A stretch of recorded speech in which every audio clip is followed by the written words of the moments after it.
आज मुझे साक्ष्य चाहिए कि कर्ण श्रेष्ठ क्यों है। मैं तुम्हें सिद्ध करके दिखाता हूं, कदाचित उसके पश्चात तुम्हें विश्वास हो जाए। यदि फिर भी विश्वास ना हुआ तो मैं वचन देता हूं पार्थ, कर्ण की प्रशंसा तो दूर, तुम्हारे समक्ष उसका नाम तक नहीं लूंगा। मैं परीक्षा के लिए तैयार हूं।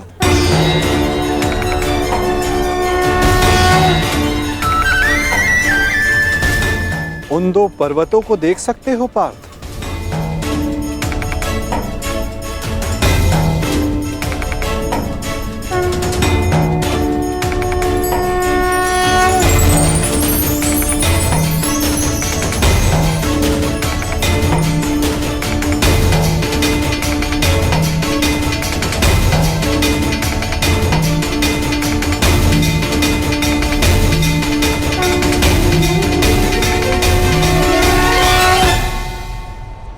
स्वर्ण पर्वत? हाँ पार्थ, अब ये दोनों पर्वत स्वर्ण में परिवर्तित हो चुके हैं।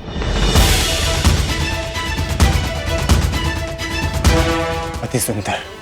स्वर्ण वो वस्तु होती है पार्थ, जिसे हर कोई अर्जित करना चाहता है। और अब मैं ये कहता हूं कि इन दोनों स्वर्ण पर्वतों पर तुम्हारा अधिकार है। और मैं ये चाहता हूं कि इन दोनों स्वर्ण पर्वतों को समान मात्रा में बांटकर इन ग्राम वासियों में दान कर दो। परंतु पार्थ, एक बात का स्मरण रखना, इन पर्वतों का सारा स्वर्ण दान करना होगा। स्वीकार है तुम्हें?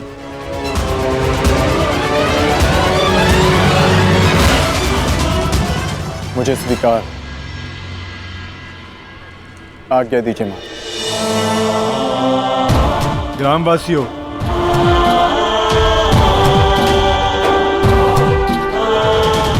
मैं पांडु पुत्र अर्जुन ये घोषणा करता हूं, ये दोनों स्वर्ण मेरु समान मात्रा में विभाजित करके आप सबको दान में दिए जाएंगे।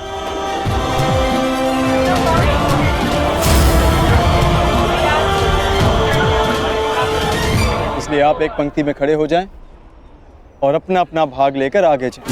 और विश्वास रखिए, सबको समान मात्रा में स्वर्ण मिलेगा। पांडु पुत्र अर्जुन के, पांडु पुत्र अर्जुन के, पांडु पुत्र अर्जुन के, पांडु पुत्र अर्जुन के।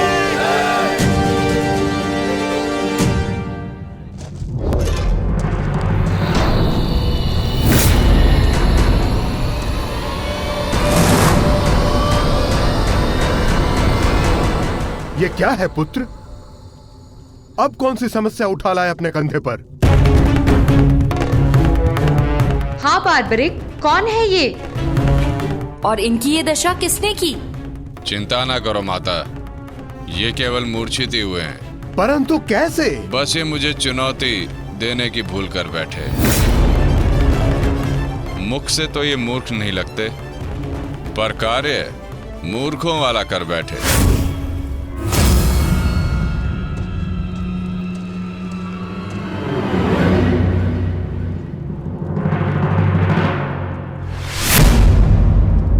पिताश्री! पिताश्री! पिताश्री!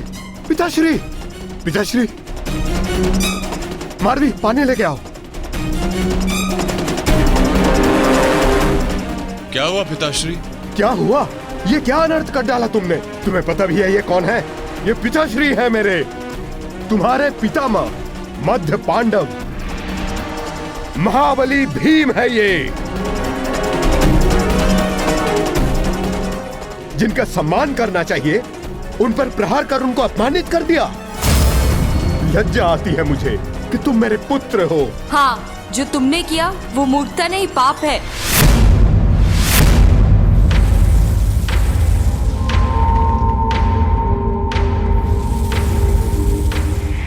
रुको।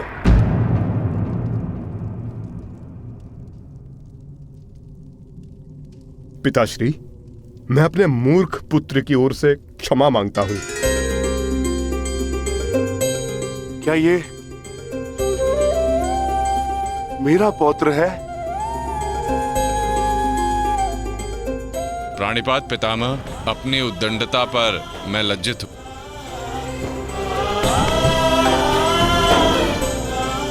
और मैं गर्वित हूं कि तुम मेरे पौत्र हो।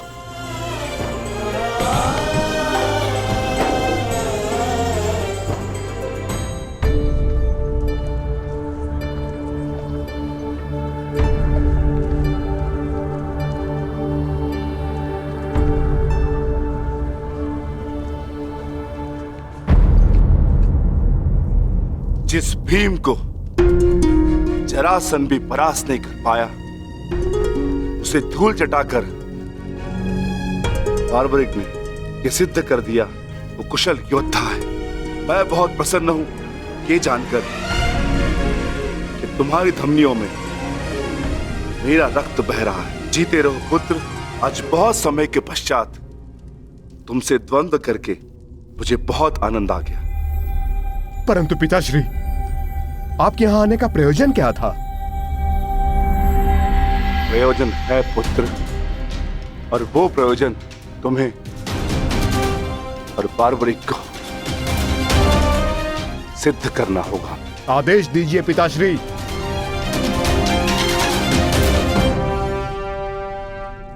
कौरवों और हमारे मध्य महायुद्ध आरंभ होने वाला है। तुम मेरे वंश के वीर हो। हमारे पक्ष को शक्तिशाली बनाने के लिए मुझे इस महायुद्ध में मेरे परिवार की आवश्यकता है। मुझे मेरे कुशल और बलवान पुत्र और पौत्र की आवश्यकता है। क्या तुम मेरा साथ दोगे? हम आपके आदेश के अनुपालन के लिए प्रस्तुत हैं पितामह। इस युद्ध में आपके लिए प्राण देना हमारे लिए गर्व की बात होगी। मेरा परिवार मेरे साथ है, तो इस महायुद्ध में हमारी विजय निश्चित है।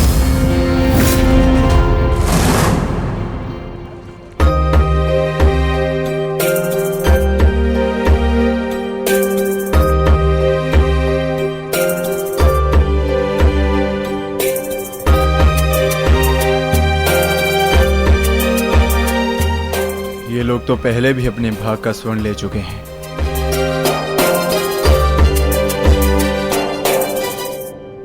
ये लीजिए माते। पुत्र, ये युद्ध संसार के इतिहास का सबसे भीषण युद्ध है। क्या तुम्हें भय नहीं लग रहा? माते, क्या आपको अपने पुत्र पर विश्वास नहीं है? मैं एक योद्धा हूँ और मेरा जन्म एक दैत्य परिवार में हुआ है। युद्ध से भयभीत होना न एक योद्धा का धर्म है और न ही दैत्य का गुण। आपके पुत्र का कौशल युद्ध में निसंदेह महत्वपूर्ण साबित होगा। मैं नहीं जानता कि कौन उचित है और कौन अनुचित, कौन दोषी और कौन पीड़ित। मैं युद्ध लड़ूंगा तो केवल न्याय के लिए। अपने रण कौशल, प्रतिभा और साहस से सबको आश्चर्यचकित कर देगा आपका पुत्र। मुझे तुम पर गर्व है पुत्र। मैंने स्वयं को वचन दिया है माते कि युद्ध में मैं निर्बल पक्ष की ओर से ही लड़ूंगा। चलें पुत्र। अवश्य पिताश्री।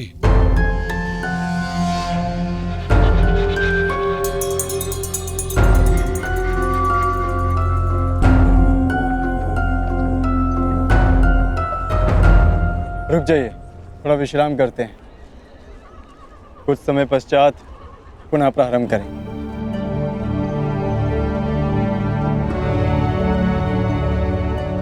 क्षमा चाहता हूँ माधव, परंतु मैं ये जानना चाहता हूँ कि आपकी ये परीक्षा कब समाप्त होगी।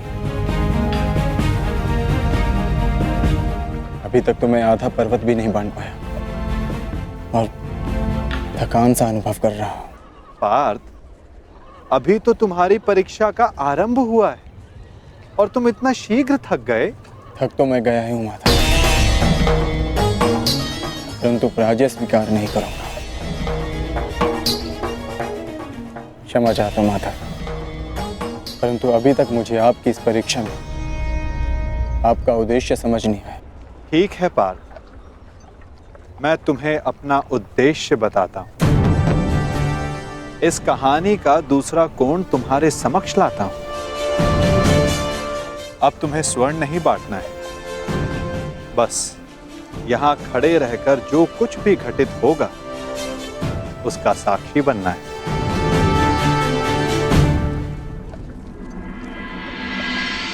दिव्य दृष्टि से बाण शक्ति से जीते ये सारा रण, शांत चित्त धरे आत्मबल भरे जीते हर बाधा गण। सूर्य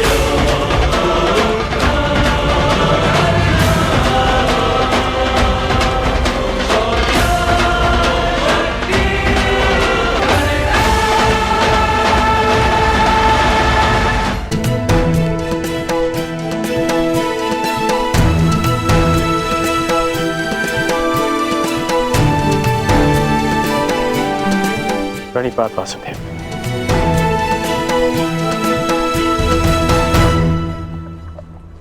आदेश कीजिए कि कैसे आपने मुझे स्मरण किया। मित्र, एक महत्वपूर्ण कार्य के लिए तुम्हारी सहायता चाहिए मुझे। बड़े समय से इस कार्य को पूर्ण कैसे करूं, उसके विषय में सोच रहा था, तो तुम्हारा स्मरण हुआ है। और मुझे पूर्ण विश्वास है कि तुम्हारे अतिरिक्त इस कार्य को और अधिक उत्कृष्टता से कोई नहीं कर सकता।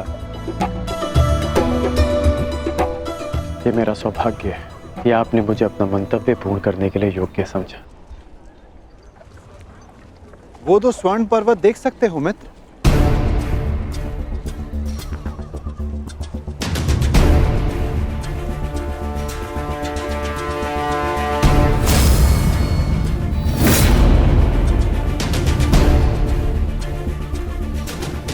अब इन स्वर्ण पर्वतों पर तुम्हारा अधिकार है, और मैं चाहता हूं कि इन स्वर्ण पर्वतों को तुम समान मात्रा में बांटकर इन ग्राम वासियों में दान कर दो। परंतु एक बात का स्मरण रखना मित्र, इन दोनों स्वर्ण पर्वतों का सारा स्वर्ण दान करना होगा। जो आदेश वासुदेव।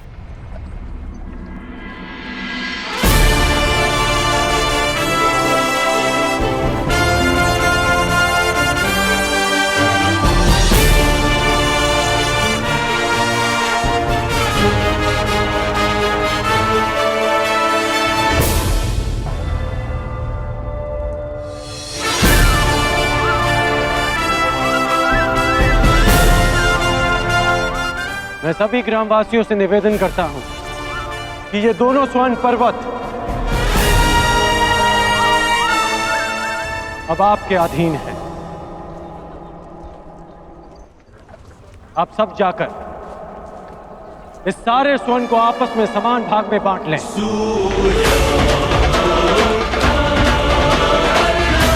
जाइए।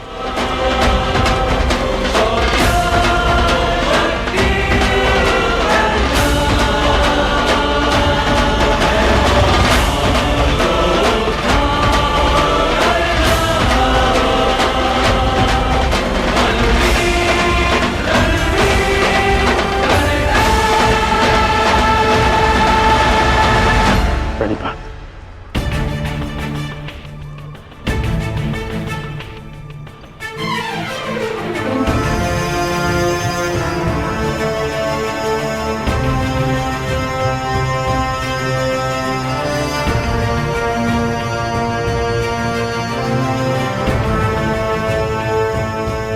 तुम्हें ये स्वर्ण इन ग्राम वासियों में बांटना था, परंतु तुम भी इन ग्राम वासियों की भांति ही स्वर्ण के प्रति आकर्षित हुए। कदाचित तुम स्वर्ण को ऐश्वर्य और सम्मान प्राप्त करने की वस्तु समझते हो। तुमने अपने अनुमान से इस स्वर्ण को इन लोगों में दान किया, परंतु तुम्हें इसका ज्ञात नहीं था कि किसको कितनी आवश्यकता है।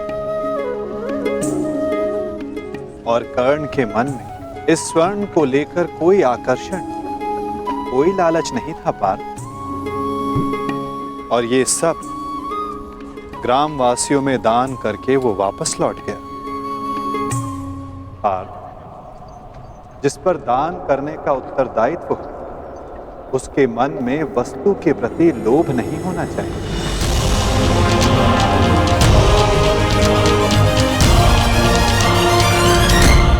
तुम्हारे मन में ये इच्छा थी कि तुम्हारा न्याय पूर्वक ये स्वर्ण दान करने के लिए ये लोग तुम्हारी प्रशंसा करें।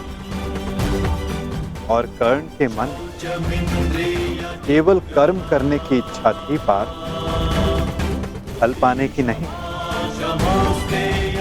ये वितरांग गुण, ये विरक्ति मनुष्य का लक्ष्य पाने, उसका दान करने के संकल्प को दर्शाता है।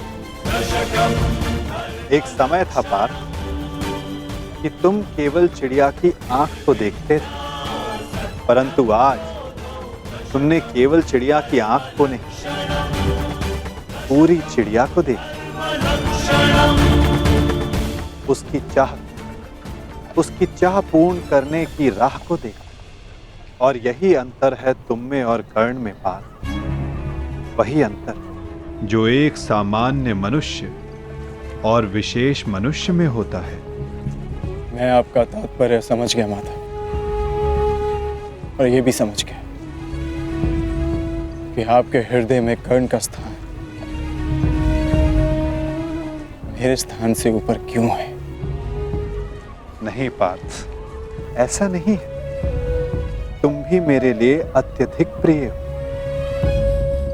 परंतु जैसा कि मैंने पहले भी कहा, जितना प्रेम, जितना सम्मान मेरे हृदय में कर्ण के लिए, उतना ही प्रेम, उतना ही सम्मान तुम्हारे लिए भी मेरे हृदय में है पार्थ। परंतु कर्ण के प्रति मैं तुम्हारा दृष्टिकोण बदलना चाहता हूं। जिस प्रकार, जिस दृष्टि से मैं कर्ण को देखता हूं, उसी दृष्टि से तुम्हें भी दिखलाना चाहता हूं पार्थ। मैं तुम्हें केवल ये बताना चाहता था पार्थ कि क्यों कर्ण को दानवीर कर्ण के नाम से जाना जाता है। मैं समझ गया माता, आप धन्य हैं।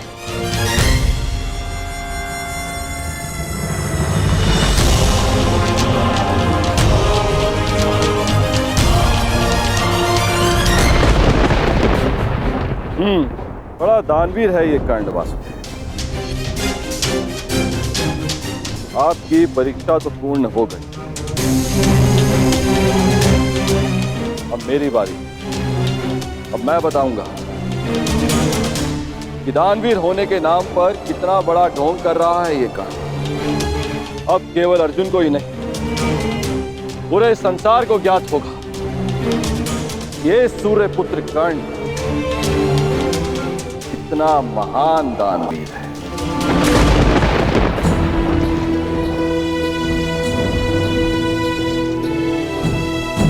मित्र, तुम्हारी परीक्षा अभी पूर्ण नहीं हुई है। तुम्हारी इस दानवीरता की सबसे विकट परीक्षा अभी शेष है मित्र। और उस परीक्षा में सफल होने के लिए तुम्हें बहुत बड़ा मूल्य चुकाना होगा। तुम्हारी उस परीक्षा के समक्ष मेरी ये परीक्षा मानो बालकों का खेल सिद्ध होगी मित्र। सावधान रहना। आप जानते नहीं कि आज मैं कितना प्रसन्न हूं कि आपको मेरी चिंता है, कि मैं आपके मन में बसता हूं। अब मुझे और कुछ नहीं चाहिए। अब यदि मैं अपने प्राणों को भी दान में दे दूं, तब भी सदा मैं धनी रहूंगा।